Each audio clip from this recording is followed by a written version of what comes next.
Bóyá Austin wá ní pé láti ẹni lọ màá máa lo ọmọ yìí fún babaláwo gbogbo fíìmù mi. Austin Emmanuel. Yes. Láti ẹni lọ kò sí fíìmù tí mo máa yà màá máa lo ọmọ yìí. Mo ti jẹ orúkọ yẹn o. Ó ti Asunkun Dafa yẹn gbà yẹn. Màá máa lo ìwọ ọmọ yìí. Ó yá ọmọ kan tó máa ṣe. Láti ẹni lọ Asunkun Dafa ló máa jẹ́. Wow, yẹn Saidi Èṣù. Bẹ́ẹ̀ni. Ó ní Asunkun Dafa ló máa jẹ́ torí wípé tí àwọn èèyàn bá wò lọ lọ́tún tó wò lọ lọ́sìn wọ́n á máa wádìí pé why is he crying? Kí ló dé tó ṣe ń ké torí pé mi ò rí babaláwo tó ń ké. Tó ń kéri. Kí wọ́n ní wàá máa jẹ́ Asunkun Dafa tó bá ti dífá iwájú ọpọ́n ọfá ọgbọ́ ẹ̀yìn ọpọ́n ọfá ọgbọ́ olùmúlọ̀tún ọlọ́kànràn lọ́sì àárín ọpọ́n ìfà ìta òde ọ̀run má fi ré pé bí má fi bí péré má fòlùlò fọ́hùn bó bá ṣe rí ni orí tó bá gbélé báyìí gbà. Kọ́kọ́ wo báyìí náà kó wo client ẹ̀. Client yẹn ò tí mọ nǹkan tó ṣe òun o. Torí kò rí nǹkan tí fà yẹn fọ̀. Èmi ni mo rí. Èmi àti Farajọ rí. Dẹ́dọ̀ ní one-on-one communication. Ó ti ẹyin tó máa délẹ̀ kejì tí máa gbélé báyìí gbà. Omijé yẹn bọ́ ni. Ìbọ̀rí adé àbúdúdú eléyìí ti bẹ̀rẹ̀ gbé ìjẹ́kiri bẹ̀rẹ̀ gbé àdùnní bẹ̀rẹ̀ gbé òyìnbó wọn ìjẹ́kiri bẹ̀rẹ̀ gbé àdùnní bẹ̀rẹ̀ gbé òyìnbó wọn. On my way going home fọmátán èmi nìkan lọ́kadà gbé àbókí ló wá gbé mi. Okay. Bọ́kadà yẹn ṣe ṣubú nìyẹn. Wow. Ọlọ́run ló ní pé mọ́tò ò máa bọ̀ lẹ́yìn. Man respect. Now lórí Ibrahim Chatta yẹn tẹ́mẹ́nu bá yẹn èmi mo love bẹ̀ yẹn gan torí mo bá yàn kan sọ̀rọ̀ 220 ó sọ̀rọ̀ kan ó ní Ibrahim Chatta gangan ní acting tí gbogbo àwa tó kù wá act.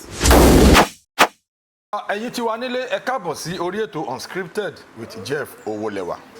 Ẹ rí i pé eléyìí mi fẹ́ fi ọ̀pá pọ̀lọpọ̀lọ péjọ ó ní mo ṣe gbé yín wá lẹ́sẹ̀kẹsẹ̀ ẹ ti rí àlejò mi Asunkun Dafa lèmi máa ń pè wọ́n. He's an actor. Majorly he plays babalawo characters in our movies. Odu ni wọ́n kì í ṣàìmọ̀ fólókò. Asunkun Dafa ẹ káàbọ̀ sí orí ètò ẹ kí àwọn aráalé. Mo kí olóòtú mo dẹ̀ kí gbogbo ẹ̀yin aráalé lọ́kùnrin lóbìnrin lọ́mọdé lágbà ẹ̀yin bàbá mi ẹ̀yin ìyá mi mo kí yín. Asunkun Dafa a lot of times tẹ́ bá wà lórí set tẹ́ ń ṣe babaláwo tẹ́ ń ṣe ifá character mo máa wà lẹ́yìn set yẹn mo máa wọ́n dàbí tẹ́ ti máa ń rí because tẹ́ bá ń ṣe àwọn kíní ẹ máa ń sunkún kẹ́ tó Dafa yẹn ẹ máa ké àmànírógun ẹkún o. Ibo lẹ ti rí inspiration bẹ́ẹ̀ ṣe máa ń ṣe yẹn torí creativity ni then kẹ́ wá sọ orúkọ yín ibi láti bí yín school wo lẹ lọ ẹ jẹ́ káwọn ará lè mọ background yín. Orúkọ mi ni Ashiru Ismaila tí gbogbo yẹn ń pè ní Asunkun Dafa. I was from Ìjàyè-Òjòkòrò Senior High School. Mo dẹ̀ ń gbé ní Àgbàdo Ìjàyè. Ọmọ Ògùn State ni mí ní Ìjẹ̀bú. Ká tó máa tẹ̀síwájú lọ inspiration Asunkun Dafa yẹn ibo lẹ ti rí ọ̀gá wo ló kọ́ yín ṣe tíátà ńgbà wo lẹ bẹ̀rẹ̀. It's a long story. Yeah. Mi ò ní ọ̀gá ju ọ̀gá kan náà lọ àmọ́ lẹ́yìn ọ̀gá àtúnlọ́wọ̀n yẹn náà tàtú máa ń pè lọ́gà. Ọ̀gá wa ni. Bẹ́ẹ̀ni. Ọ̀gá wa ni. Ọ̀rẹ́ ọ̀gá wa gan. Ọ̀gá wa náà ni. Bẹ́ẹ̀ni. Ṣé ti rí pé ọ̀gá pọ̀ bẹ́ẹ̀? Bẹ́ẹ̀ni. Bọ̀ èèyàn máa lẹ́ni tó bí. Tó bá tún lẹ́ni tó bí ẹ ó tún máa náwọn kan tó máa tún bí ẹ pé. Tó máa tún wú ẹ. Ọmọ mi náà tún. So ká dúpẹ́ lọ́wọ́ ẹni tó rí ni tó mọ́ ni lójú. Èèyàn ní owó bí táwa. Bẹ́ẹ̀ni. My boss name is Said Ayinlalawan, aka Said Èṣù. Said Èṣù. Yes, òun gangan ni ọ̀gá mi láti kékeré, láti kò sí nǹkan. Wọ́n ní pé yá máa bọ̀ báyìí. Nǹkan báyìí ló máa ṣe. Nǹkan báyìí mi fẹ́ kó máa ṣe. Kí tó lọ bí tí mo ti ń jẹ́ Asunkun Dafa yẹn. Tá bá ń ya fíìmù nígbà kan wọ́n máa ya 1 disc. Wọ́n máa ya 2 hours. Ọ̀gá mi máa sọ fún mi pé mi ì fẹ́ kó máa wà ní 1 disc torí pé 1 disc yẹn kò kí ń fihàn ní àpọ́nlé. 2 hours ló máa ṣe kí ni inú ẹ̀ ló máa wà. gẹ́gẹ́ bí ọ̀gá tó fẹ́re fún ọmọọṣẹ́. ó ti yé yín wọ́n ní tó bá dẹ̀ ṣe gbéra ẹ̀ lọ́ọ́ ṣe máa gbé ẹ. wọ́n ṣe máa gbé ẹ. as you lay your bed so you will lie on it. You have to give your job a packaging. tó bá ṣe package ẹ ẹ ṣe máa package ẹ. wọ́n máa ṣe accept ẹ. so ìgbà tó wá di pé ó yá mo wá ń sọ pé ẹ sà mo like máa ṣe babaláwo. my role tí mo máa ń wò òun ni òṣùpá gógó. òjòpá gógó. yeah. torí pé bí wọ́n ṣe máa ń ṣe tó bá ń ṣe arúgbó tó máa ṣe so from there I start from there mo gbàbẹ̀ wọnú babaláwo lọ. ìgbà tí mo wọnú babaláwo ọ̀gá mo wà ní babaláwo pọ̀ ó ò lè ṣọmọ ọ̀tá pọ̀ inú ọmọ ọ̀tá lọ́wọ́ Saheed Èṣù ọwọ́n King Austin Emmanuel ọwọ́n Jeff Owolewa many things ọwọ́n Baraka Èkó how do you want to start from there tó bá fẹ́ ṣọmọ ọ̀tá with your age.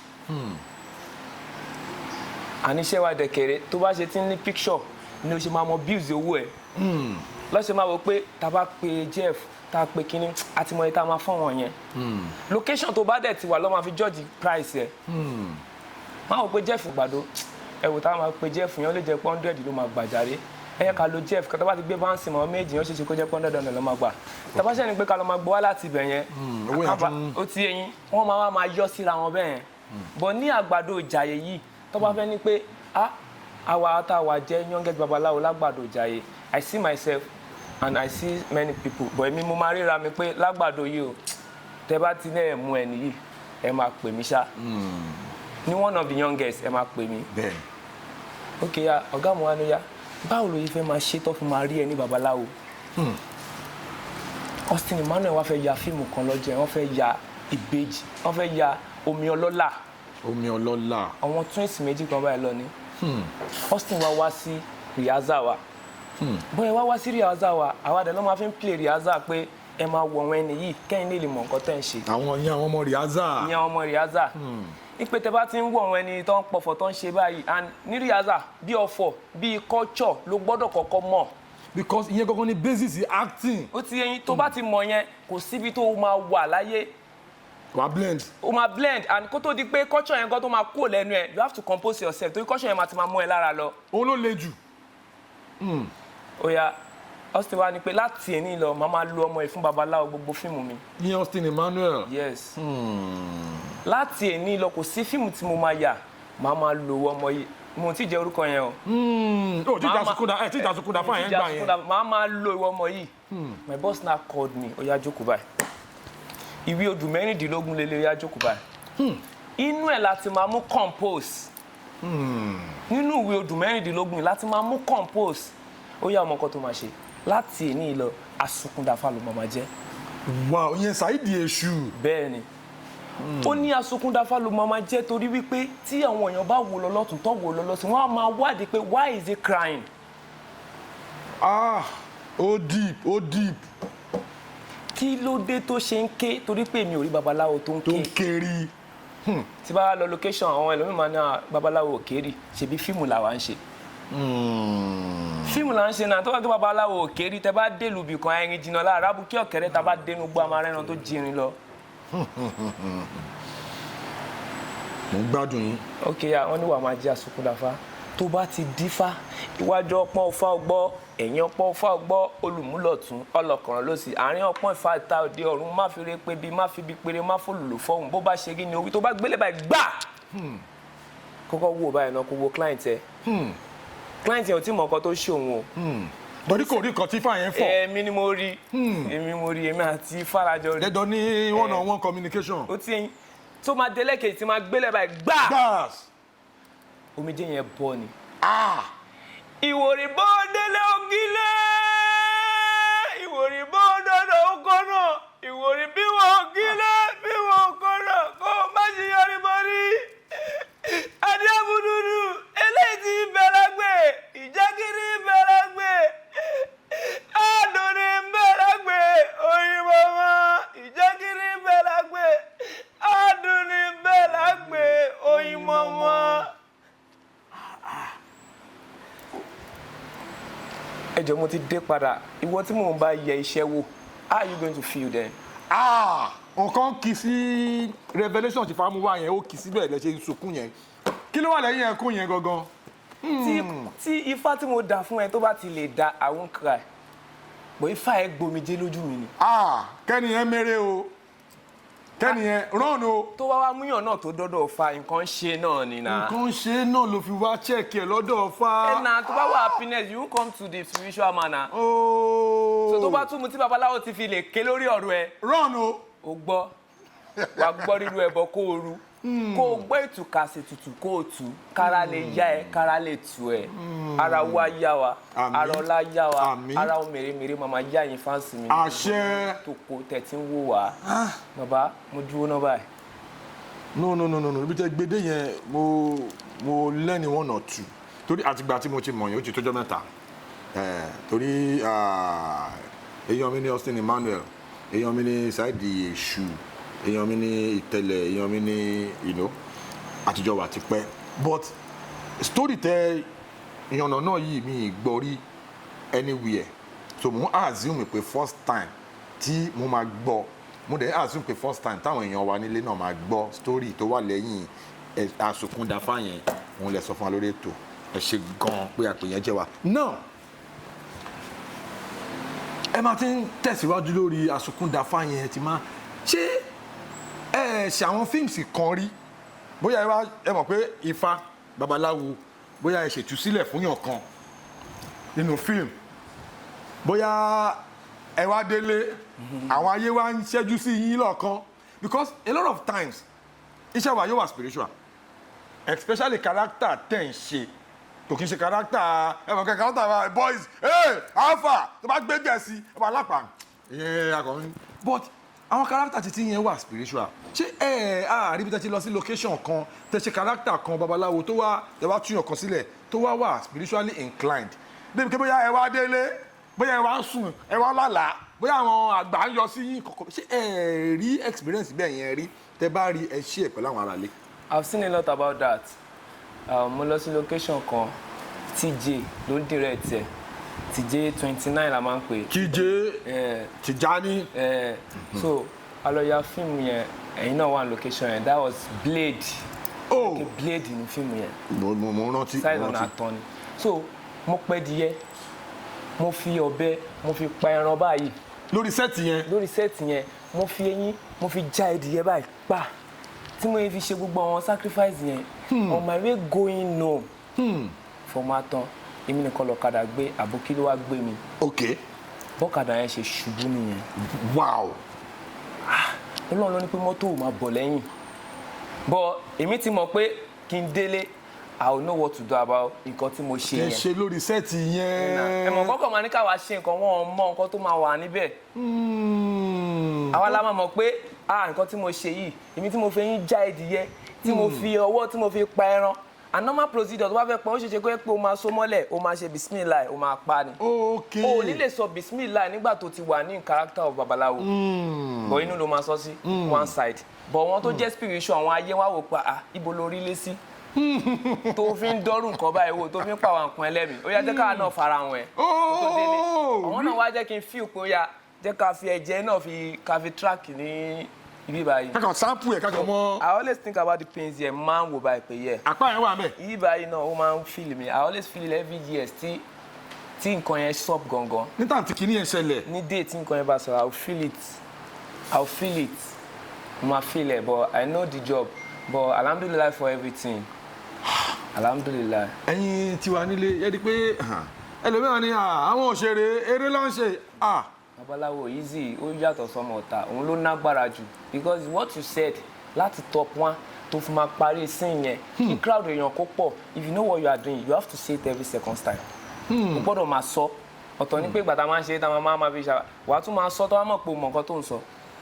ẹ máa ṣe long shot ẹ máa ṣe medium shot. òde nǹkan tí o sọ continuity mi gan máa sọnù pé ẹ sà kò ní lè kọ camptation wa ó máa sọ fún ẹ pé ibi ọ̀yẹ̀kú tó gbé máa sọ fún wa nìyẹn ó ti rán wa létí nìyẹn ó máa sọ fún mi pé èjì ògbélé fi bẹ̀rẹ̀ àti mọ̀ nǹkan tá a fẹ́ mú torí wọn ò bí da kó kọ camptation yẹn lẹ́tàn.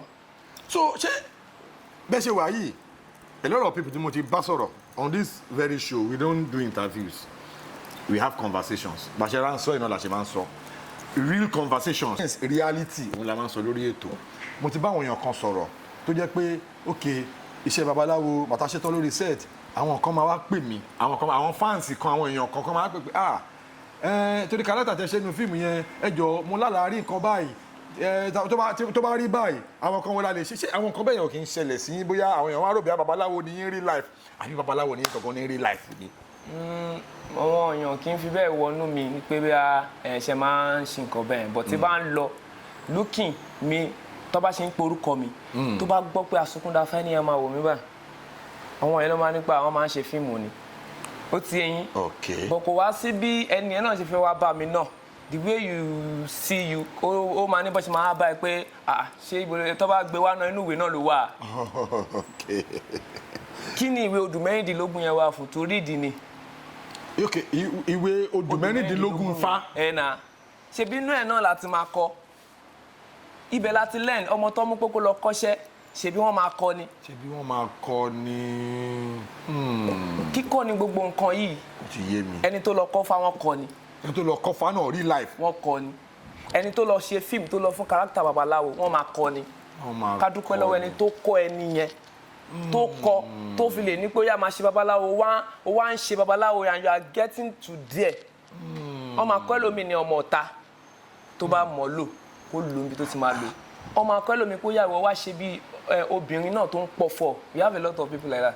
tá a bá fẹ́ lọ sí show a máa mọ́bìnrin kan a máa mọ́kùnrin kan tá a bá fẹ́ mọ́bìnrin a máa mọ́bìnrin tó pupa tó yẹ pé ó máa attract audience pé ṣé ẹni yìí ló ń pọ̀ fọ̀ báyìí. kò yé yín. ó ti yé mi. that is dán kankan yẹn tó ṣe lọ nìyẹn. ṣé ti rí nínú iṣẹ́ wa yìí it takes a lot of creativity. This industry tàwa yìí is an industry of the creatives.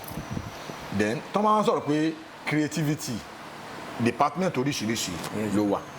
èèyàn kan kì í dúró mẹ́wàá o èèyàn kan ò lè dúró mẹ́wàá. you have your role. You have your own role, you have your own PowerPoint. ẹlòmíà gbogbo ara níbi ta weak sí gbogbo ara níbi ta good sí ta strong sí ṣe n get.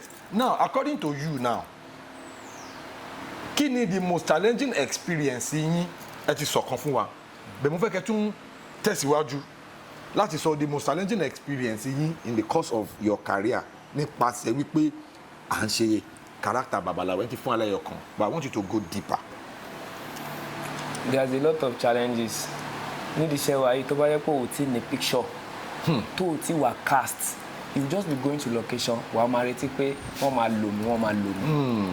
But when you are a cast and you are among tó bá ti ń kọ́ báyìí ẹ jẹ́ ká lo olóhùn iyọ̀ síbí báyìí ká gbé Asunkun Dafa síbí àbí ká lo Sheriff Jayinfa ká lo síbí ká lo wọn youngest babaláwo yẹn they will plan on it ni alhamdulillah I'm among the cast. kò yé yín. ó yé mi. and ìgbà mi máa tó ti máa lọ sí location nígbà tó ti wà cast wọ́n máa ní pé ó yá lọ location ká máa kó wa lọ location wa débi wọn ẹ máa ṣiṣẹ́ ó lè jẹ́ pé o ti ṣe club scene ìgbà tí fíìmù yẹn máa jáde ò ní bára ẹ̀ bẹ́ẹ̀ wà á dẹ̀ ti bá wọn gẹ̀ẹ́sì jó wà á ti jójo tó yẹ pé àwọn kárátà kan wà tẹ́ pé tó bá jó ó lè ṣàrìn dìde bí tẹ́ pé kọ́ lè rí ẹ ó lè jẹ eré abúlé gan ló máa kó everybody lọ tó máa dà yín mọ́ crowd ó máa ṣe kárátà pé ìyáàlá lọ ti máa jẹ́ kó mọ̀ pé kí ìgbà èèyàn kún ibi báyìí tó bá ṣe kárátà báyìí wọ́n máa dá tiẹ̀ yọ ni o lè ṣe bẹ́ẹ̀ ni pé òun ṣàrìn dè òun datọ́ kámẹ́rà kọ́nà bá ẹ gbé kámẹ́rà lálùbáríkà sí ojú ẹ ẹni ẹ máa dìdí wàá mú ṣọ́ọ̀tì ẹ báyìí ni. lọ́tọ̀ ni. ibẹ̀ ló ti máa náwó pé mo wà nù fíìmù yẹn. tẹ́gbẹ́ tó máa gé promo gan-an ọ máa gé ẹ mọ́. nítorí tó o bá ṣe irú ọ̀hún kan bẹ́ẹ̀ níbi tí crowd wà kó tó pé ìyá Mújì ẹ wá wo bọ̀dá Jeff lọ́ọ̀kan yẹn tv ti lọ àfi tó wáyé pé ìtẹ̀fẹ́ fast àwọn kan yẹn lọ́ máa ń kọ́yàn wọ́n dẹ̀ máa tún sọ bó ṣe máa sọ̀rọ̀ ní ọ̀nsẹ̀ kó jẹ́ one scene ló fẹ́ ṣe. kó jẹ́ one scene. ọ̀gá wa máa sọ fún ẹ tó wáyé pé one scene ló fẹ́ ṣe dáadáa débi tó yẹ pé kó tó pè ya Múlíkà ẹ wá wo ọmọ yín wọ́n máa bá ẹ bẹ̀. but many things wọ́n sọ fún ẹ pé o tún ní gbowó wọ́n á ní máa ṣòwò fún ẹ wọ́n á pé ẹ máa ṣòwò but torí pé ẹni tó pè ẹ yẹn ẹni tó mọ̀ wípé is a producer o ní choice because you want to sell yourself. You have to go. You will go. O máa mú owó níbi iṣẹ́ tó ti ń ṣiṣẹ́. You will make a transport to the location pé tó bá ti dá lọ́jọ́ kan you will achieve all your money. Gbogbo iṣẹ́ tó ń ṣe tó ti ń rówó yẹn ìyẹn gan owó máa fẹ́ tán bẹ́ẹ̀. torí pé wọ́n máa wò pé ó dẹ̀ pé lè fíìmù ló gbé sórí àwọn ìyàwó gan kó tó fẹ́ yàn wọ́n á ní onífíìmù ló fẹ́ fẹ́ wọ́n á ní iṣẹ́ olúwa lọ́wọ́ onífíìmù kó tó fẹ́ ó ti yé mi. but tó bá ní two job tọ́mọ̀ pé two job ló ní wà á ní I'm an actor and I'm a motor spare part dealer. So when I'm getting money from a spare part dealer òun máa fi ráyè lọ sí location tó bá jẹ́ location tí mo lè sanwó tẹ̀ fúnra mi I will pay for it. tó bá jẹ́ ètò ẹ pé wọ́n ti pọ́n mi lé pé Asunkun Dafa rúùmù tó máa sùn lélẹ̀ oúnjẹ tó máa jẹ lélẹ̀ owó ẹ̀ lélẹ̀ àwọn nǹkan tá a máa ń rí nínú àpọ́nlé wa pé iṣẹ́ wa àti ń rí alhamdulilayi ó máa tó level kan ẹni tó pè ẹ́ síṣẹ́ ẹ̀ lọ́fà kí lẹ ní fún mi is because you are among. bẹ́ẹ̀ni. when you are not among you won't tell them that hello kí lẹ ní fún mi. tẹ́ ẹ bá lò mí tó bá yẹ pé ọ̀gá mi ló lò mí tó dẹ̀ pé King Austin Emmanuel nìkan ló ń lò mí alhamdulilayi. torí pé àwọn àgbà bọ̀ wọ́n ní ará ilé ẹ̀ ò sóúnjẹ ará àtàwá pé ẹ̀ kókó wá jẹun ṣó ní lọ jẹ nígbà tá ará ilé ẹ̀ ò dáná tó dẹ̀ ní oúnjẹ tó fẹ́ jẹ you go down and go and eat. bẹ́ẹ̀ni. kò má dẹni ẹ̀tẹ́ bí tó ti fẹ́ lọ jẹun yẹn nǹkan ló kù. I'm always proud for my boss Saheed Ayinlala one and I'm always proud of King Austin Emmanuel in everywhere in my life. And I have my backbone Yetunde Ogunsola, that's my sister. Oh, the same Yetunde Ogunsola. Yes, I'm proud of her in anywhere in my life. Because àwọn méjì yẹn ló kù fún mi bí ìyá àti bàbá. And I always stand by both of them. I always stand by them. Stand by them, both of them. I stand. And I don't see myself like I stand. Mo kàn máa ń ní pé Ọlọ́run lọ́ba tó máa ń jẹ́ kéèyàn mọ ibi tó wà. If I don't collect it, tó ṣe ṣe kó yẹ pé àwọn ọmọ mi ló máa ṣe fún. Now, ní industry, Thomas sọ̀rọ̀ pé Babalawo's character, we have the veterans like Baba Lalude. We have the veterans like Alakmini Osha. We have veterans like our Babai. Then Abidjan. Lalude. Then nígbà tó wá yá a bẹ̀rẹ̀ sí ní rí people like Digboluja. Man sọ fún anytime tí wọ́n bá Digboluja sọ̀rọ̀. Man pè wọ́n ní one of the most spontaneous babalawo tí a ní ní industry wa. Torí kó tó balẹ̀ báyìí wọ́n ti dá padà. Then, a tún rí people like Arinoja. Now, all these people, tí mo dárúkọ yìí, they are bundle of talents. Mo wá ní opportunity láti bá Arinoja sọ̀rọ̀. Ó sọ kankan ní interview yẹn. Ó sọ pé kò sí bó ṣe fẹ́ ṣe babaláwo character.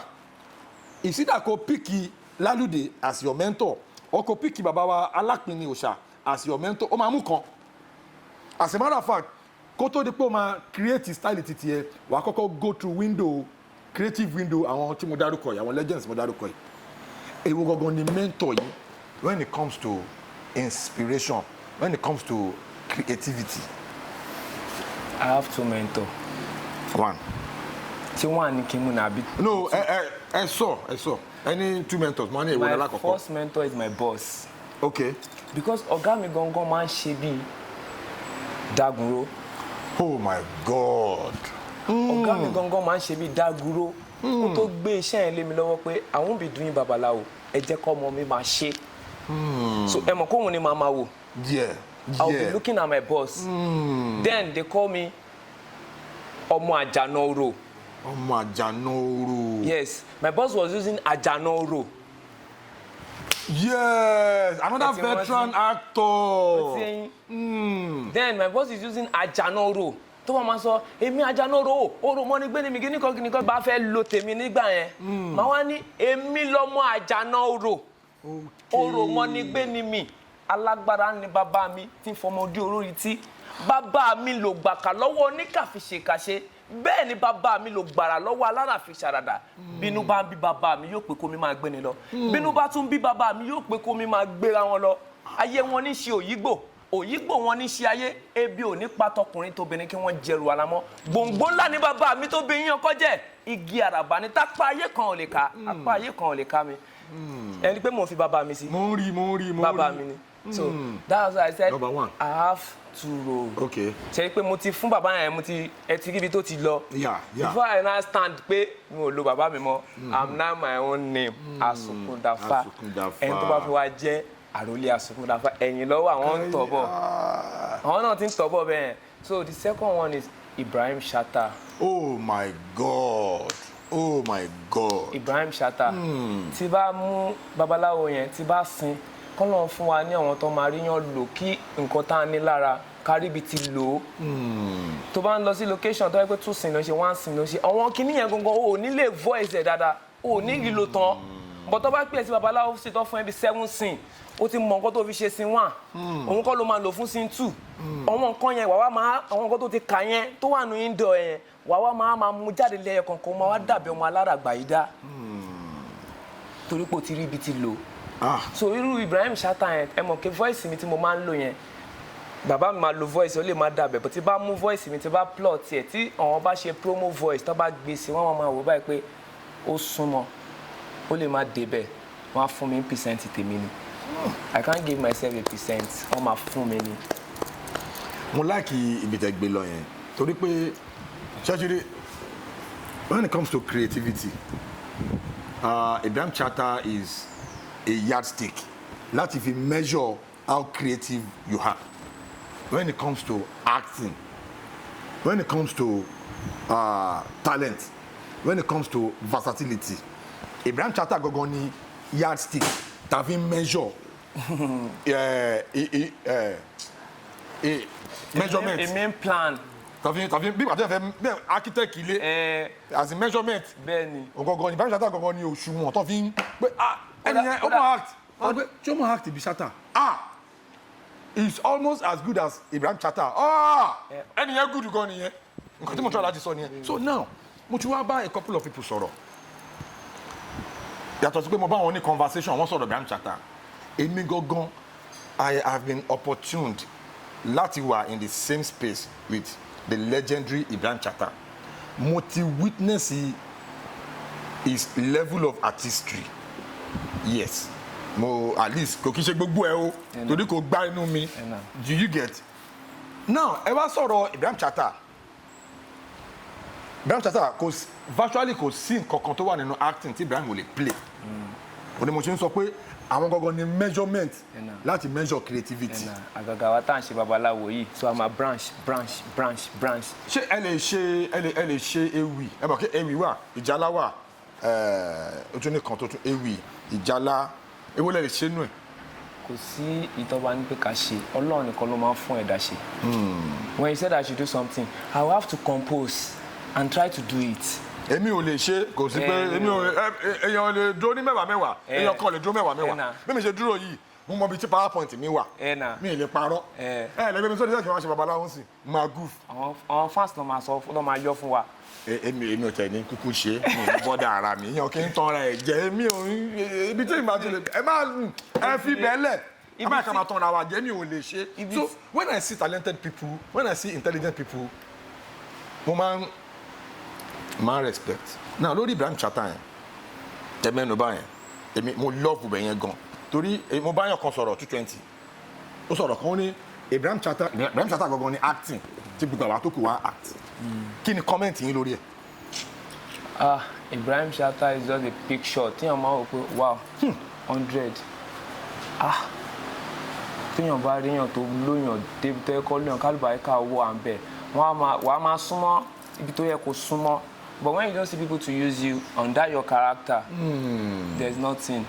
Tọ́ba ní pé ṣé babaláwo nìkan ló máa ń ṣe ni o kì í ṣe ọmọ ọ̀tá ni tí n bá sọ fún àwọn tó ń lò mí pé ẹ̀dẹ̀ lomi sọ́mọ ọ̀tá ẹ jọ ṣé wọ́n máa fún mi lówó bíbẹ̀ yẹn wọn ò ní fún mi lówó bíbẹ̀ yẹn. But tọ́ba pè mí sí babaláwo I can proud of my character and proud of everything pé èló lẹ fẹ́ fún mi níbẹ̀. Ẹ̀dẹ̀ máa wá deliver. Ó ti yé yín màá béèrè owó oúnjẹ mi nígbà tó yẹ kí n béèrè.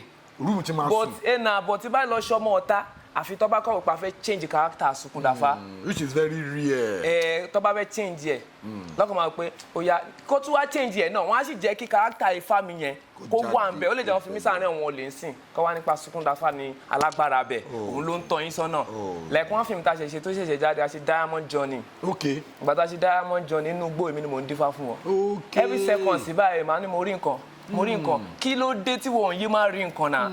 So they change Ó ti just yé mi. kẹ́lẹ̀ mọ̀ pé kò ń ṣe pé tó bá wọṣọ babaláwo nìkan ní babaláwo. ẹ lè ṣe modern kẹ bá wà dynamic nípa ẹ. That is just it. So there's no any comment I want to give Ibrahim Shatta is 100% comment and alhamdulillah for everything. Now bẹ́ẹ̀ ṣe dé mo rí kinní kan lọ́wọ́ yín bí. Mi ì rí nǹkan yẹn. Kinní. Ìkèlè. So ṣe ẹ lè kífá I mean báwo mi fẹ́ sọ ẹ fún wa àwọn ará lè fẹ́ gbọ́. Torí èmi láìkì ìṣẹ̀ṣe mo láìkì ìbílẹ̀ mo dẹ̀ láìkì Yorùbá culture because Yorùbá tribe mo máa ń sọ every time mo máa ń ṣètò is the most bankable tribe black tribe in the world. Ẹ kí ifá fún wa. Ifá pé oríṣiríṣi. Èyí tẹ́ bá fẹ́ fún wa lórí ètò àwọn aráalé ń gbọ́. Ó yá ifá tí máa fún àwọn aráalé òun ní ifá ọ̀yẹ̀kú. Kí ni ọ̀yẹ̀kú yẹn kí ni ó mean? Ọ̀yẹ̀kú ó máa ń jẹ́ ifá tó ń yẹkú lórí èèyàn. Ẹ fún wa. Tó ẹ̀yin aráalé mi lọ́kùnrin lóbìnrin lọ́mọdé lágbàlagbà ọ̀yẹ̀kú lẹ ti bá mulẹ̀ lẹ́nu kó má ṣe dà yín o.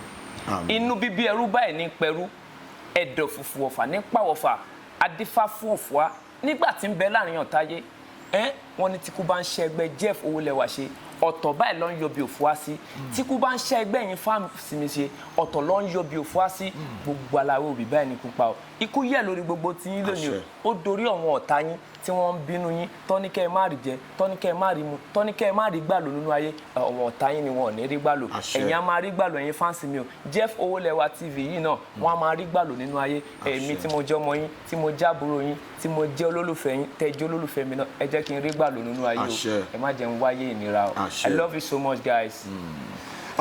Ká tó wrap it up fíìmù wo ẹ sọ fíìmù kan lẹ́ẹ̀kan yẹn Diamond kìíní kan ẹ wá sọ officially nsìn ṣe ti parí ẹ̀ ṣó ti wà online ṣó ti wà on YouTube ẹ kẹ́lẹ̀ kí àwọn fans yín kẹsàdúrà fún un.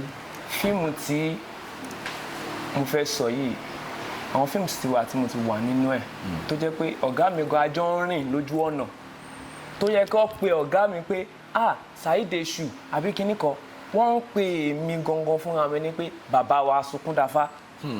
Ọ̀gá mi wá wọ́ndà pé ẹ gbà mí bàbá wa Asunkun Dafa ṣé ẹ rí èmi tí mo jẹ́ bàbá ẹ̀ ni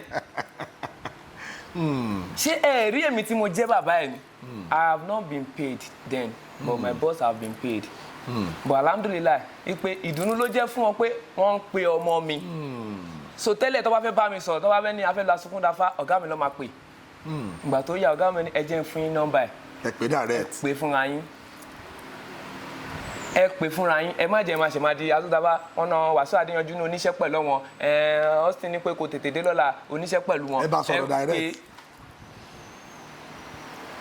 So bí àwọn kan ẹ ṣe lọ nìyẹn fíìmù Saheed Èṣù tó wọ millions then mo rí fans mo rí a lot of fans mo rí àwọn èèyàn pé àrí ẹnu Saheed Èṣù àrí ẹnu gbá àrí ẹnu wo àrí ẹnu kòkò bàbá ṣàsùn many films Dustin Emmanuel ma produce mo rí àwọn fans mi tó máa pè mí tí bó bá tẹ̀lé pé mi tí rí fans tó máa ní pé wá gbaṣọ ó ṣe ṣe kó jẹ́ pé interview tí mo ṣe because I be expecting one day I know I will be interviewed because there is a day tó yẹ kí wọ́n tí mo fẹ́ wá interview wọn à ń ya fíìmù kan Fadékẹ́mi Ọmọró Antalaniyan was on set when I was crying pé mo fẹ́ da ifá báyìí wọ́n ní kí ló ṣe bọ̀ pé ó mà ti ń ké wọ́n ní ó ti ń ké wọ́n ní no kò ké sà káràkà ẹ̀ ni so ẹni tó ń ṣe interview gan ó wà force àti cut camera pé this guy is crying same to Anta gbogbo àwọn tó jẹ́ babaláwo àgbààgbà lálùdé ní alápinni I've worked with every one of them gbogbo wọn lálùdé alápinni wà wọn set lọ́jọ́ wọ́n wá sí azawa lọ́jọ́ kan ní ìwọ tá a ti ń wò ìwọ ló tún wá àwọn awójáwó lọ a máa ń gbéra wa mi o when you get to on set tó bá rí ẹni tó mọ̀ pé jù ẹ lọ you relax nǹkan tó mọ̀ yẹn má sọ fún wọn pé o mọ̀ oh my God má ṣu ara ẹ o ní ṣe pé o mọ̀ wàá máa sọ fọlọ́npọ́lọ́ jẹ́ ń ṣe àṣeyọrí níwájú àwọn lákè yìí jẹ́ ń ṣàṣeyọrí níwájú àwọn ẹni yìí tó bá yẹ pé ọmọ ta ọ̀tọ̀ ni o babaláwo là ń sọ ń pa èyí o ọ̀tọ̀ ni alákùnrin ìwọ tá a tún ti ń wò ìwọ ló tún wá ń yẹ̀yẹ́ ara rẹ ọ̀gá mi ò dẹ̀ mọ̀ pé a máa ń gbéra wa mi ni ọ̀gá mi ò kì í ṣe babaláwo bẹ́ẹ̀ mi ṣe ń ṣe èmi ti ń súnmọ́ mo wà nínú ẹ̀ tó yẹ pé ó yẹ kó tó bá sọ fún mi pé ṣé o nífa apá kan ẹ má bí mi nìyẹn àbí ṣé o ti ṣàwọ̀ original no mo ti wà lórí iṣẹ́ tó sọ fún mi pé ọjà ẹ̀dà ni ọjà mi báwo ọjà tèmi fi ṣe fíìmù lélẹ̀ ọjà tí mọ́mì mi fi pọ̀n mí ni o àyẹ̀wò làbọ̀rọ̀ sọ pé ọjà ẹ̀dà bọ́ tó bá gbé mi lọ sápà bẹ́ẹ̀ náà a máa dá wọn lóhùn bẹ́ẹ̀ náà a máa dá wọn lóhùn torí pé àwa kà nínú ìwé ni. Okay. a máa kà ní ibẹ̀ lọ́ọ́ ti máa sọ pé òṣìírí yẹn ṣé kọ́nà tẹ́tí sọ yẹn nìkan kan gbọ́ ni. Oh my God wọ́n sọ fún ẹ pé òṣìírí ó dá wọn lóhùn pé òrìjìyàn ẹ jọ nǹkan yẹn kò jẹ́ ká jọ gbọ́ débi tí èmi máa lè mọ̀. òṣìírí òjìyàn òṣìírí òrìjìyàn ẹ má jiyàn ẹ ń láfáwọ́dà ewúrẹ́ tó jiyàn lọ́jọ́ kìíní àná kọ ẹnu rẹ̀ ya pẹ́rẹ́gẹ́dẹ́ ni ajá tó jẹ́ fún òkè tó kọ bí yóò ya wèrè yóò ya dìgbòlugi. We learn it tàbá pàdé tó fẹ́ pa wo level náà ni bẹ́ẹ̀ ṣe máa fi bára yín sọ̀rọ̀ náà nìyẹn tó bá wà ní kó gbé ẹ lọ bí tó yẹ kó gbé ẹ lọ tàbá jẹ̀kọ̀ àdáríjẹwé nínú máa pa mí ni ẹ lè pa mí náà tàbá jẹ̀kọ̀ àwọn àdáríjẹwé ni wọ́n lè pa mí wọ́n á sọ fún ẹ pé nǹkan tó ń sọ yẹn tó bá débò mi máa sọ màá ní mo ti gbọ́ mi ní sọ bẹ́ẹ̀ mọ́. bó ṣe rí nìyẹn. ó dàbí guys to guy náà fana kí lẹ́yìn bá mi sọ mi ìmọ̀ ìtẹ́ sọ kò mọ́ nìyẹn. kò mọ́ nìyẹn ó ti yé mi. kò mọ́ nìyẹn so àwọn kan yẹn tó ṣe lọ nìyẹn. ok. mo sọ̀rọ̀ lórí fíìmù yẹn mo sọ̀rọ̀ lórí pé Saheed Osu pé bó ṣe lọ many films tó yẹ pé tí Saheed Osu bá produce Saheed Osu Afa Saheed I will be the babalawo and I'm seeing my fans àwọn fans ní rí mi mo sọ̀rọ̀ débi pé tí àwọn fans kan báyìí ti máa raṣọ fún mi mi mọ̀ bí i interview yìí ni màá ti rẹ́ ni pé nice one pé gbé bọ̀bọ̀ yìí wá mo like ẹ̀ àmọ́ báyìí Jeff báwo la fẹ́ rí báyìí I will appreciate it. ó yá ẹ fọ opportunity yẹn sọ handle yẹn fún wọn torí àwọn fans yìí kan tó jẹ́ pé die hard fan tó jẹ́ pé wọ́n fẹ́ WhatsApp yín TikTok yín Instagram yín Facebook yín ẹ fọ opportunity yìí sọ fún wọn. ẹ̀yin fans mi ọjọ́ kan láàrin tá à ń kórè ẹ̀ kó lóore tí yín o. àmín àṣẹ. because I'm so glad I'm grateful that I'm here today in this interview. ẹ̀yin fans mi tẹ̀tí ń wá mi ti pẹ́ láti ọ̀dọ̀ Saheed Osu pé ọmọ yín yẹn ń kọ̀ àwọn fans ọ̀nà wa ní ọmọ yín yẹn Asunkun Dafa yẹn ń kọ̀ kíní kan many people like that ibi tẹ́ ẹ bá ń tọ́jú oore mi sí ẹ bá mú o ẹ bá mi mú bye ẹ daṣọ àṣírí bò mí wọ́n á daṣọ àṣírí bò yín náà and I'll be grateful and I'll be glad. I love you guys so much. Ẹ ṣé mi láàánú, Ọlọ́run máa ṣe gbogbo aláàánú. Facebook, TikTok, Instagram. My Facebook, Ashiru Ismaila Asunkun Dafa. Kẹ́kọ̀ọ́ tẹ Asunkun Dafa nìkan gan, kò sẹ́lómi tó máa gbé wá sísàlẹ̀. They will put on top. Tẹ bá lọ sí Instagram, Asunkun Dafa 01. TikTok, Asunkun Dafa 01. Yeah.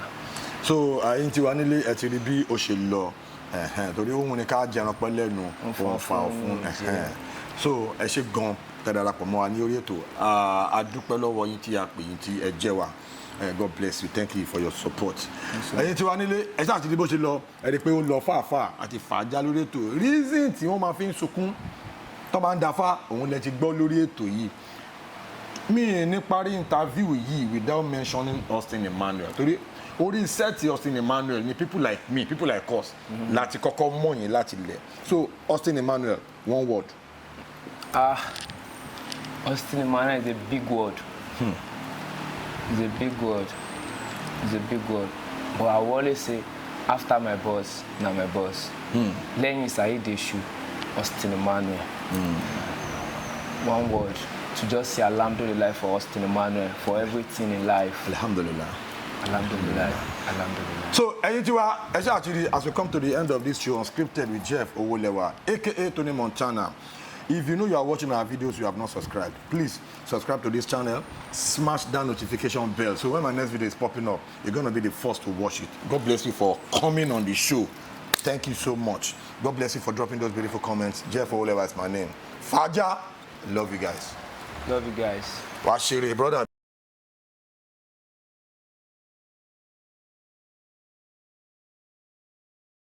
Please subscribe to my YouTube channel and press the notification button.